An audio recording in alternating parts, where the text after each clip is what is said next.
What is up, guys? This is Cokeboy J here, bringing you guys another commentary.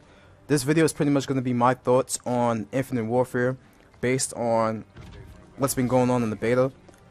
First things first is that the beta launched at 1 p.m. Eastern time for me. I live on the East Coast, and the beta didn't even launch until like an hour and 45 minutes later from its initial release. So like that was like really fucking bad. So that's the first thing. All right. And then when the beta actually did launch and we were able to get into the servers, right? After playing a couple matches, you couldn't find the game anymore. Like, the matchmaking was just absolutely fucked. Everybody was trying to play. Nobody can get inside the servers.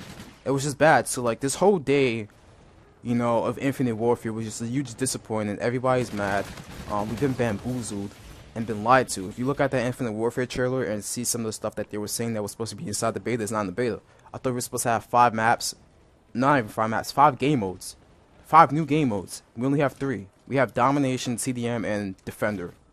Other than that, like, that's it. Unless they plan on adding on some more game modes later on. You know, probably tomorrow or the day afterwards. I don't know.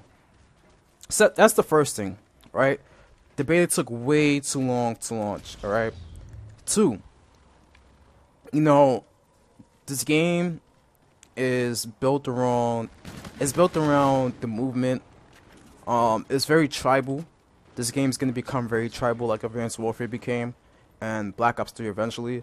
Is that if you don't have a Scuff, Battle Beaver, or Cinch, and I've been saying this for the past 2 years, if you don't have any of those controllers to be able to like jump shot people, you know, and do all that extra crazy shit, you're not gonna be successful inside this game. So if you don't have any of that shit, GG, you're gonna get shit on. You know, if you're playing the beta and you're already getting shit on, then you know this.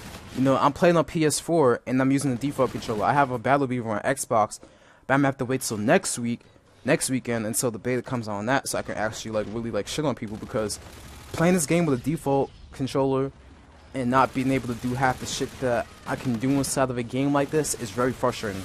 So like this game's gonna get very, very tribal. GG's, because like I've been jump shot a shit ton of times. I couldn't fucking do anything because I can't aim at that person that high in the air. Like, I can't react. He's in the air, I'm looking straight, he just jumping out the fucking sky, bam, I'm dead. So like, you know, this game's gonna get very tribal. Another thing is that if people don't realize this now, the best perk that's gonna be in the 3rd slot is Dead Silence. You can sound horn in this game. Like, if you just stand still and just listen around you, you can actually sound horn inside this game. So even though the Dead Silence isn't in the beta, Dead Silence is going to be the best perk inside the game. That and Ghost, because the UAV spam is real. It's pretty easy to get a UAV inside this game, especially if you're rocking Hardline. The UAV is 400 points, which I don't get. It should have been like 500, I think it was, inside BO3. But with Hardline, you can get it with like 350, so like pretty much 3 kills and an assist, and you got the UAV. So like the UAV spam is pretty real inside this game. But other than that, the perk balancing is like really good. I like the 2nd perk slot, attack resist, Hardline, even though I use Hardline. It's not that bad. Dexterity is a really good perk. Reload, switch up fast, but like the way the perks are arranged in each slot is pretty balanced. So the perk balancing is good inside this game. One thing is variance. Now, they try to sell you on gimmicks about how you can put a nuke on your gun so you can be able to get it, but you can only get the nuke from one fucking gun, and that's the NV4. And the version that you get it from is the reduced recoil, which isn't a bad, it's not a bad roll. The NV4 Fallout, it's plus 40 accuracy, and pretty much you don't have to rock foregrip on that gun.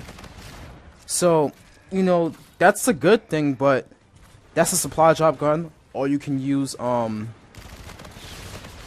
salvage to purchase it, which you have to progress and stuff like that. But like, I don't get the point of having salvage points, which I don't think you get a whole bunch from playing pubs. What's the point of salvage points if you have supply drops? Like, it's just so fucking weird. And like, I watched the stream yesterday. They streamed the multiplayer, the devs were talking about it and everything like that, and he talked about how the prototype lab, craft your own weapon. You know, it says it right here, craft a new prototype weapon and view your collection. You don't craft the weapon. You just unlock this shit and that's it. You don't get to customize what things you want on it, what fucking prototype perks you want on your gun. You don't do that. You really don't. It's just you unlock this shit, you have it. That's that. And it's a fucking gimmick. They fucking lied to us about that shit. So that's one thing. And like when you put variants in the game, it makes us understand that it makes us the consumer understand that you as the developer can't balance out your weapons properly. It was the same thing with Advanced Warfare. The base versions of the gun was shit. The variants were good. Until you got a good version of a specific weapon like an HBR Insanity and shit like that, the base version was shit. So like the weapon balancing inside this game, you know, they didn't know how to balance it out, so they just put variants. 2, the subs. Every single submachine gun, the range needs to get buffed. It was the same thing with Ghost when Ghost first came out. Like, you need to buff subs. Like, the damage drop off at range is way too low. Way too low. Like, I should be able to kill somebody from medium range. But, like, the further and further, like, the opponent is out, like, I shouldn't be able to map somebody with an SMG. Clearly, I shouldn't be able to map them with an SMG. But the fact that they're so weak at range, even at medium range gunfights, like, if somebody's using the NV4, you know, R3K, and I'm using the Aaron, like, that's it. I'm dead. I'm not winning that gunfight because the gun fucking sucks at that range. I'm not winning any medium range gunfights. So like that's one thing. Like, they need to buff the range of the subs. All right. 2, the time to kill inside this game is a little weird. It's off. Some people said that they die fast. I die fast, but I don't kill people fast.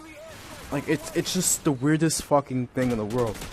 You get melted so quickly inside this game, but when it comes down to you trying to kill other people, you don't melt them. It's weird. It's like sometimes I melt people, sometimes I don't. So like the time to kill is inconsistent inside this game. It's not as bad as it was inside BO3. You know, BO3 hit detection and shit. But like this game, it's a little weird. You know, sometimes you kill people fast, sometimes you don't. So, you know, that's a little off. But overall, Infinite Warfare isn't going to last the whole year. A lot of people are going to play COD 4 over this game because, like I said earlier in the video, this game is going to get very tribal. If you don't have an aftermarket controller that can help you be good at this game, GG. If you don't have a headset, you're not going to be able to soundboard people. GG. So, like, you're not going to be able to shit on casuals because, 1, if you don't have a headset, you can't soundboard. 2, you're not going to be able to compete with everybody else that's sweating their ass off in this game because if they're jump shotting you, there's nothing you can do. No counter to it. Same thing like Advanced Warfare, same thing like Black Ops 3. If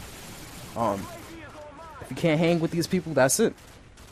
And this game is going to die out really early. After like the first couple weeks, everybody's just going to be playing COD 4. And that's it. That's just a fact. Everybody knows it. And yeah, a lot of people aren't really trying to say what I'm saying. A lot of people aren't really saying what I'm saying. They're not giving you guys like the 100% truth of how this game's gonna play out. I guess people are waiting until they actually put in some more time into the beta, so that they can actually like formulate a better opinion of the game. But from what I've seen so far, I don't even have to fucking play this shit all 3 days to understand how this game's gonna play out. I've been playing Call of Duty since Call of Duty 4. A lot of people have been playing since COD 4. A lot of people have been playing COD for like years. So like they understand what the hell I'm saying inside this video. Especially if you play the beta. Like you understand. So like there's no way you can refute what the hell I'm saying. So this is pretty much it for the video, guys. Make sure you guys drop a like, share it. And this is pretty much it for the video, guys. I'm out. Peace.